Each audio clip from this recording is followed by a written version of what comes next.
Once more, I have to prove that I'm the only true nerd out there who actually watched Dragon Ball Z and also debates it for fun. I'm sure lots of other regular fans don't want to debate things, but had understood this in the past. In the mid-90s, when this movie actually originally came out, it seems Dragon Ball scholars want to be known as morons and complete novices when it comes to discussionism. How many times do we have to sit down and tell you to stop spreading misinformation about Dragon Ball? It's starting to get to insane levels of downplay. You said you would quit, yet you continue to do this, and for what? Now that I start coming back online, I come to see you still posting the same crap you normally do. I'll just debunk this video like I did the rest of your hot trash. Like, actually, what are you even gaining out of this? The only thing you're doing is feeding the downplayers, nothing more. Because of you, there's probably going to be new Dragon Ball watchers consuming your content and actually believing your trash. They claim that Goku should be Otherworld in the movie Fusion Reborn. When he's fighting Jiren powering up Super Saiyan 3, we see the colors of the sky turn weird, and his weird jelly bean thing starts to rise and fall, and the sky spins. You know, totally normal things that happen when Goku powers up. You all remember when the sky was spinning back in the Buu saga, right? That was my favorite episode. Of course you remember that. It's my favorite episode. That doesn't exist.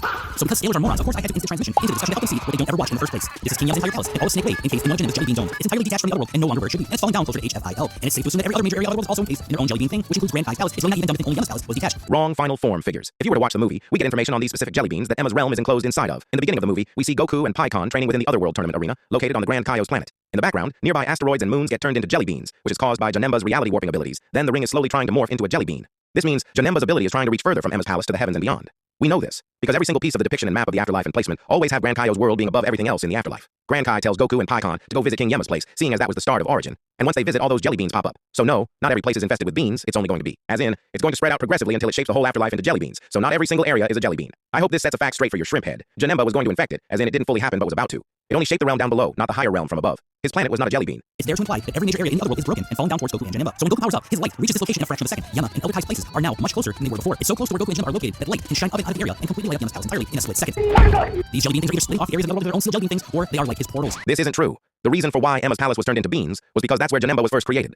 That's where he started off. We know the places are distinct between Grand Kaio because of the map, and how none of their places have the same conditions with the jelly beans, and with how the environment, atmosphere, and entire area just shifts the second instant transmission activates. The beans are just parts of the afterlife stuck. That's it. Then we cover specific areas. If that is the case, then all this makes a lot more sense. Goku's energy powers up and shakes all the nearest jelly beans that are encasing other areas. The energy portal hops through all the other ones nearby and in turn affects the entire Otherworld all at once. This is not true, and just shows you don't know what you're talking about. You show the very clip of Goku transforming, in which what happens, you ask? The entire afterlife changing color and getting affected by Goku's power. He claims he shook the jelly beans, which is partially the case, but Grand Kai's planet wasn't a bean yet, and he still got shook. How would a floating planet be shaking and not the realm as well? Logic is not being logic anymore. It's starting to become pitiful for you, curator. How are you going to show the recording and straight up deny it? Goku is blatantly altering reality in front of your face, and this scene is also based off of the transformation in the Buu saga, where he shook the entire planet Earth, where his ki was so powerful it reached not just the afterlife, but also the land of the sacred Kai, which is from a different dimension than both realms, that being the living universe and Otherworld. You can literally see with your eyes the jelly beans being pushed away, so how is it being shaken? There's no trembles or sign of collision and shaking, only movement from Goku's ki. The Fusion Reborn Jump comic, which acts as a guidebook, states verbatim that Goku's transformation violently shook out of hell before he utterly crushed Janemba into pieces. Show me another debater on YouTube who showed you this panel from this movie and argued this point. There has to be someone else out there who watched this too and knows Yemma's palace in this orb, right? I can't be the only Dragon Ball debater educator that knows this. Surely those experts who steal Dragon Ball and make those videos about Goku shaking the world have seen this too, right?